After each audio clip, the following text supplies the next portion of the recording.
美伊战争持续的打下去，我们可以看到美军的伤亡一直不断的数字攀升哦。现在连盟友都撤退，要打退堂鼓了。但是这个时候，华府却把脑筋动到另外一个国家了——加勒比海。今天我们要来看到的就是古巴。最新来自于这个川普的说法，他说呢，我可以对古巴做任何我想做的，甚至不排除我可以直接动武接管古巴的政权，这样子的一个说法被大家视为是说，这个情境是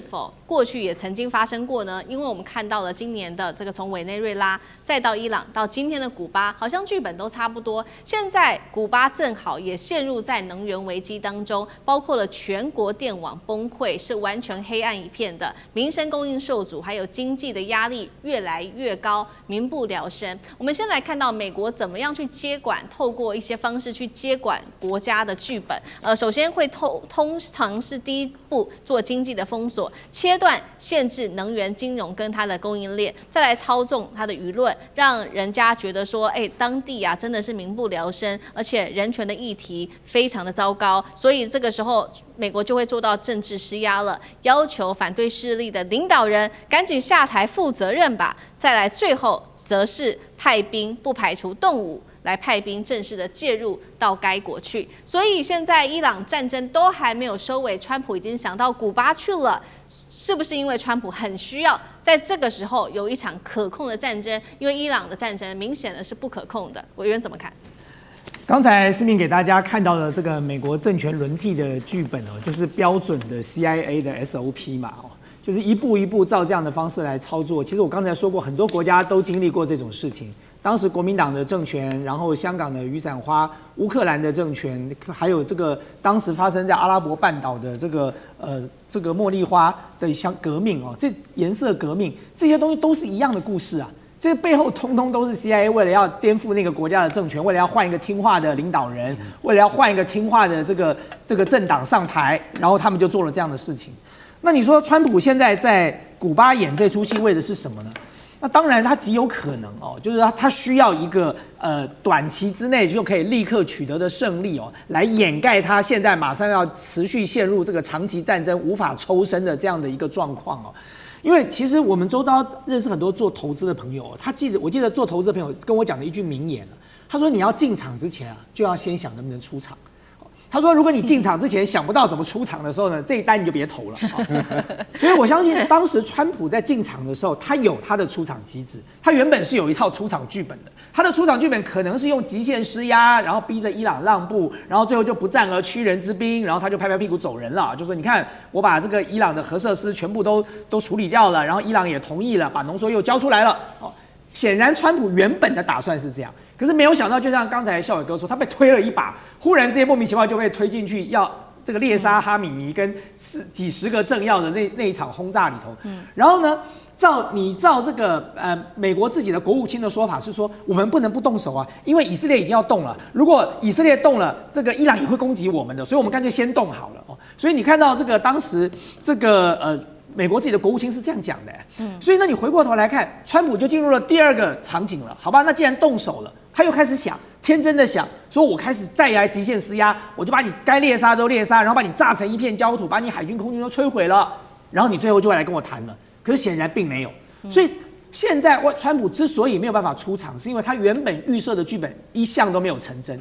那既然在这个情况之下的话，他就要想办法离开这个战场跟泥淖了。当这个以色列跟伊朗死死的拖着他的不放的时候，其实美国国内不是没有人建议他的，比如说就有人一直不断的建议他说，你现在就用你的阿 Q 精神吧，自我催眠，说我们打赢了我们就走了。那这件事情不是没用过，他去年在那个也门就用过，他去年打那个胡塞武装组织打了个半天，然后他说他打赢了他就走了。胡塞武装组织有被歼灭吗？没有，还在那里，只是因为胡塞武装组织也很给面子，他说打赢了之后呢，当时也不用这个胡塞武装组织也没采取什么行动。可是现在不一样了，现在川普现在难看的是说，我现在就说打赢了，可是明天这个我的大使馆还是在被伊朗轰炸，在被飞弹攻击，我该怎么办呢？对，所以当然他现在极有可能先拿古巴来垫一下。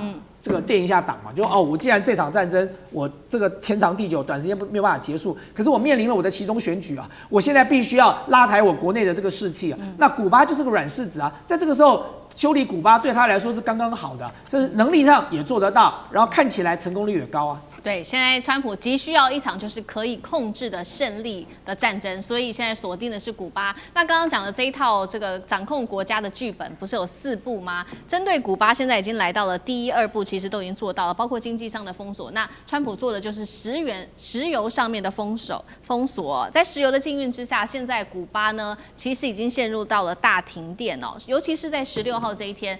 古巴内部1000万人陷入在黑暗当中，包括了首都在内哦，哈瓦那在内，全国大停电。再来油价狂飙，每公升$9，加满1辆车花费超过$300，据说是超过许多古巴民众1年的收入。一边美国在加强在经济上面、能源、石油上面的封锁，一方面又说古巴的人民过得实在是太惨了。川普的手法到底是什么？如果真的对古巴动手，会不会跟伊朗有一样的结果？最后承担的还是古巴自己的人民。干哥怎么看？哈瓦那从前到现在都一向是加勒比海最漂亮的一颗明珠，你知道？那距离美国才200公里而已，所以那就是美国的后院。我要提醒川普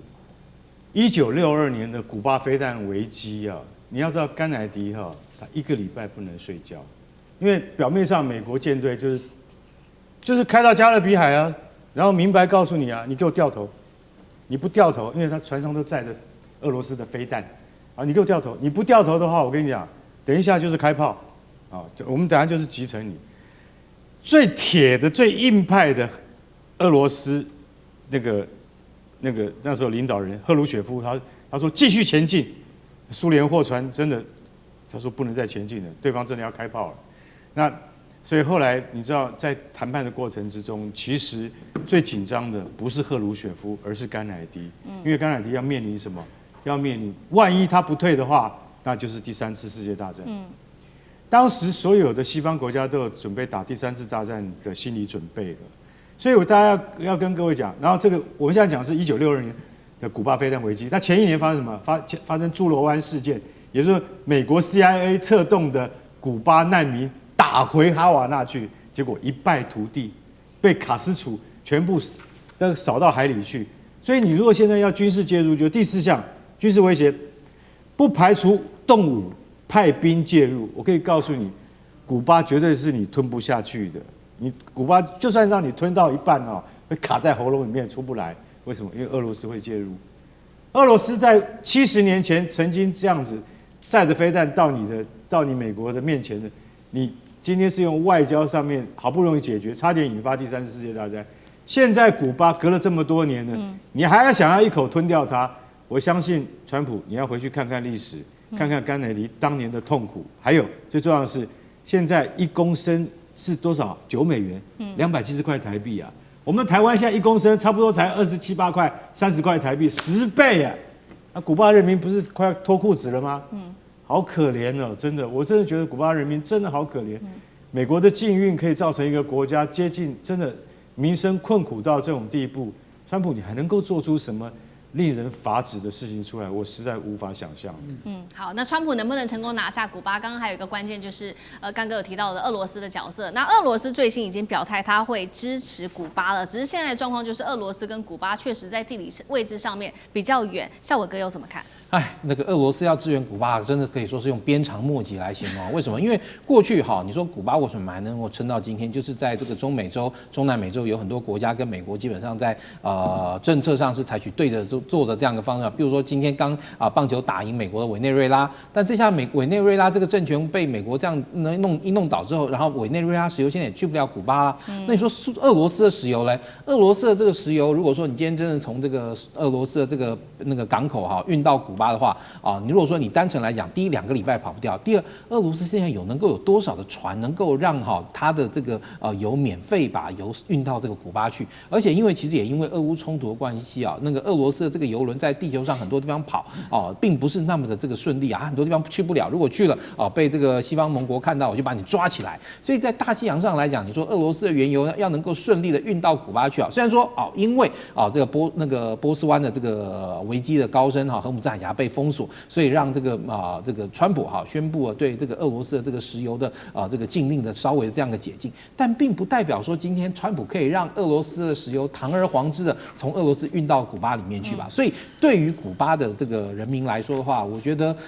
除非说他们今天要对这个未来能够要有更艰苦卓绝，甚至于要有这个回去过这个农业时代这样的一个心理准备。为什么？因为其实现在的这个地球上的这个工商社会的运作，石油是一切的根本嘛。你没有石油，你没有办法发电嘛。像古巴现在经常是一个长时间的这个大范围的这样的停电，那你说他今天还能够有什么能够来进行一些经济的活动那除非说今天全民回去这个种田，然后这个做这个农业社会，要不然或者你连这个武器要能够发动，要能够对美国那个可能的这个攻击发动的这个防卫都没办法。而且再加上古巴其实这么多年来，因为整体这个财政实力的这个那个虚弱，让他能够买上比较先进、比较像样的武器都没有。然后呢，甚至于你说仅有这个战机，大概也都是属于很老旧的这个那个苏联制的那个米格29战机等等那你说今天你要面对，如果美国真正全面军事攻击的话，败的会比大概可能委内瑞拉更快。那当然，其实我也很长期的这个了解，就是古巴的民众对于这个古巴政权的这个忠心度，但并不代表你能够在这种现代化高强度战争下还能够撑下去，而且你是完全没有任何的这个资源。